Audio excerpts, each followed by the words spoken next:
As smoke drifts over a field from the morning campfires, a man of noble birth knows what awaits him.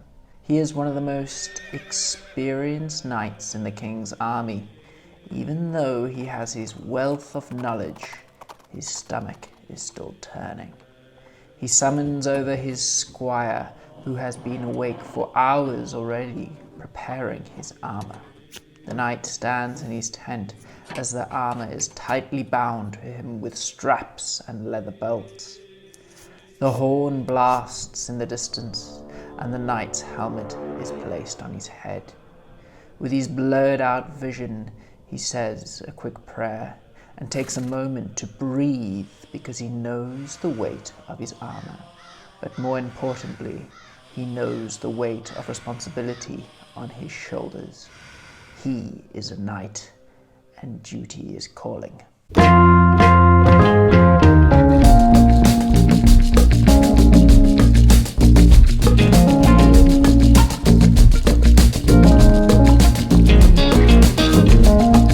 Hello and welcome to the channel. Thank you very much for tuning in.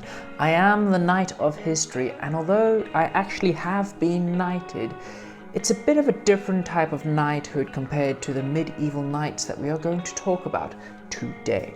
They say that chivalry is dead, but what is chivalry and what did it actually mean for the men who took an oath to protect chivalric virtues? This is a standalone video of the medieval knights. Like, comment and subscribe. Let's get into it. To start off with, we should understand that medieval England was ruled by a warrior class of knights. They were heavily armored fighters on horseback who were fearsome in their cavalry charges at standing enemy, which could mean the victory or defeat of the battle. At the very peak of medieval chivalric age in the 12th century, under the English King Henry II, he had around 6,000 knights in his service. But how did one actually become a knight? The road to a knighthood was rather long, and it started really early. By the age of 7, actually, boys who were of a noble birth at any level of the peerage, watch part number 5 of the Norman Conquest video if you want to learn about the feudal system. Anyway, these noble boys were sent to live with another noble family. This could be an uncle or a close friend or just a random stranger, as long as they were noble birth, where they would serve that lord in the lord's household as what is known as a page. A page is literally a servant to a lord. There are even pages today who serve the English royal family at state occasions such as the opening of Parliament and the royal weddings, etc. But back in the medieval times, page boys at the age of 7, you might think that the age of 7 is pretty young, but child labor was quite normal back then. Even people from non-noble birth, such as lower classes, would be sent to apprenticeships to work as servants. And that's exactly the point. Pages were servants. A young boy served as a page for about 7 years, running messages, serving, cleaning, and cleaning weapons as well, looking after everything. He might be required to arm or dress the lord. Personal service of this nature could not be considered demeaning because both the servant, the page, and the lord were both of noble status. It's regarded as a form of education in return for labor. These pages were taught how to ride horses, how to fight correctly, how to use swords correctly, and learn the virtues of courtly manners, which is known as chivalry. Now we're going to dive into the depths of chivalry later on in this video. When the page had turned 14, they moved to what is known as a squire. It was like an upgrade, which is the personal servant of a knight. Now, the knight and the lord could be the same person. They don't have to be different people. But this squire comes from the French word écuyer. I don't know if I'm saying it correctly. I apologize. But it means shield holder.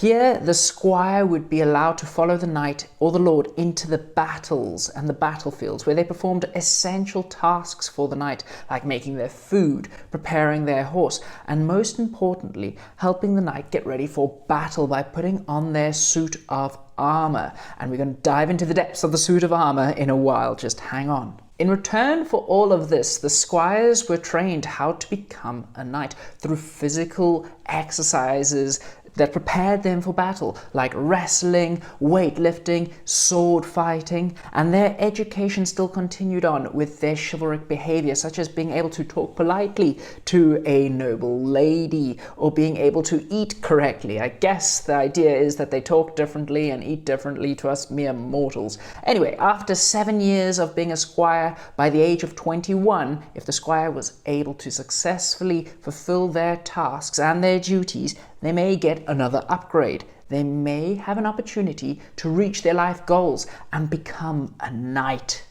This is where the squire obviously becomes a knight in a ceremony, what is known as dubbing. The knight knelt down in front of their lord and was tapped on the shoulder with the flat side of the sword, and they would arise a knight. Now, this is obviously an oversimplified version of what happened, because there were much longer ceremonies involved. In fact, there were some symbolic chivalric virtues which were displayed through what they would wear and what they would do, like taking a bath before this ceremony to wash away your sins, wearing purple cloaks to symbolize blood, black stockings to symbolize death, and a white belt to symbolize purity. But, of course, it all depends on which chivalric order they were knighted into.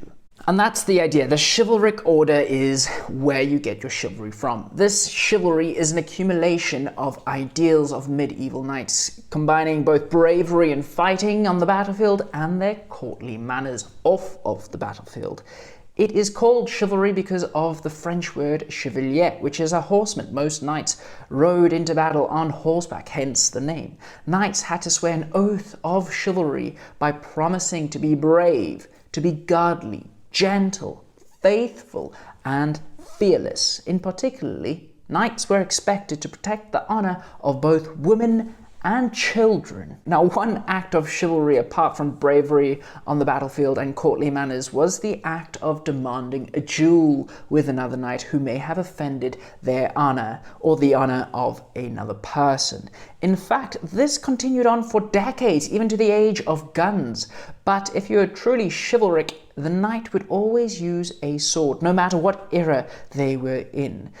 Such as the famous duel in 1897 when the Prince Vittorio Emanuele, the Count of Turin, who was the son of Amadeo, an Italian prince who briefly became the King of Spain and the cousin of the King of Italy, this Vittorio Emanuele felt that the French prince Henry of Orleans had mocked Italian prisoners of war in Ethiopia, as he called them cowards for being caught, and challenged him to a duel.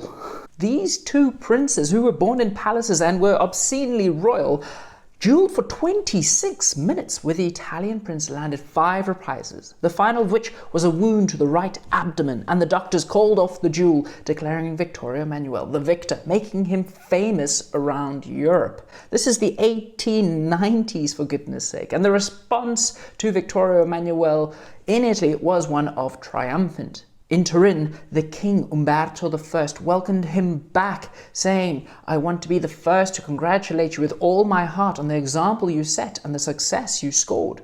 Duels, for that matter, although they were brutal, were a very big deal. One way you could declare a duel in medieval times would be for you to throw down your armored glove, which led to the popular phrase, "throwing down your gauntlet." Now, this brings me to the knight's armor. Because they had gone through such intense preparations to become a knight, knights were valued on the battlefield, extremely valued in fact, and there were no expenses spared ensuring that this knight would be kept alive. This meant that they would be protected with the best armor money could buy. Being so well protected wasn't easy, and it could take up to an hour for a squire to dress his knight in his suit of armor. Firstly, they would put on an overshirt. Then they would put on a leather-padded garment which was filled with feathers which would cushion the knight from any blows. Then they would put on a long chain-mail coat which was used to protect the upper portion of the knight's body. Then they would put on a coat of armor, which is a heavy suit made from overlapping sheets of metal. Finally, the knight would put on a colourful surcoat, which was fastened on all with straps and leather buckles and belts. Now, this obviously doesn't sound very comfortable. The armour would be personalised to that knight, and it was very well made, offering most importantly protection, but also very importantly movement, meaning that the suit of armour was full of rivets which allowed the person to move. There were hinges and pivots everywhere, which were constantly being greased by the squires so that the knight could actually move and do their job. But what was their job? Well, the answer is actually quite simple. They were there to fight and to kill so that their army that they are fighting in could win battles. But to do that, they needed weapons. They would often charge into battle on horseback, hence the name of chivalry, cavaliere, chevalier, knight, all the same thing. They would charge in on battle, just meant that they rode horses into battle. And they would hold long lances. Once they were in the thick of things, they would drop their lances and take out their preferred weapon. This would be either a sword or a mace, a two-handed battle axe, or a pole axe, which is literally a pole with an axe on the top. And they would use this to get the real dirty work done. It was awfully challenging to kill a knight. They were skilled and they were protected by their suits of armour, but having said that, it wasn't impossible to kill them. For instance, if you were far away, archers were rarely effective as they designed special arrowheads called bodkin to pierce the armour of the knights. Additionally, if you were close up to the knights, soldiers could use a short stabbing sword to stab in the gaps of the armour. But more often than not, they would take these knights as hostage instead of killing them, because knights were wealthy people, they were nobles, which meant that you could gain money from them by allowing them to buy their freedom through ransom. Now yes, knights were noble people, but not all nobles are equal. So how are you going to know if the person you're taking prisoner is rich or poor? I mean, it's hard to see who they are if they have this massive suit of armor on.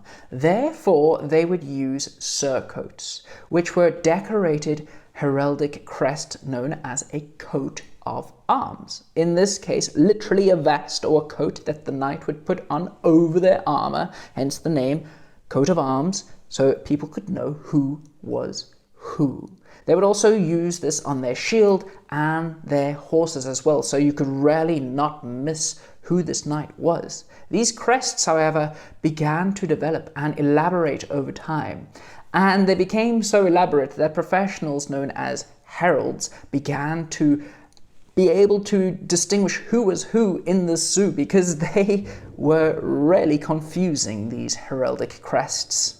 The life of medieval knights seems rather interesting and noble altogether, such as fighting in good causes, protecting people, having your honor protected, going to fancy tournaments to prove your skill, and dining in high society with the kings and queens of Europe. But it wasn't all glitz and glamour.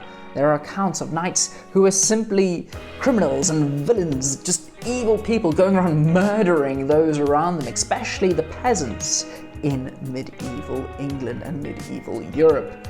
But still, they were born into nobility, so they could become knights nonetheless. Now, I really hope that you enjoyed that. Thank you so much for tuning in. Let me know what you want to watch or listen to by commenting down below. Like, comment, and subscribe, the more you know.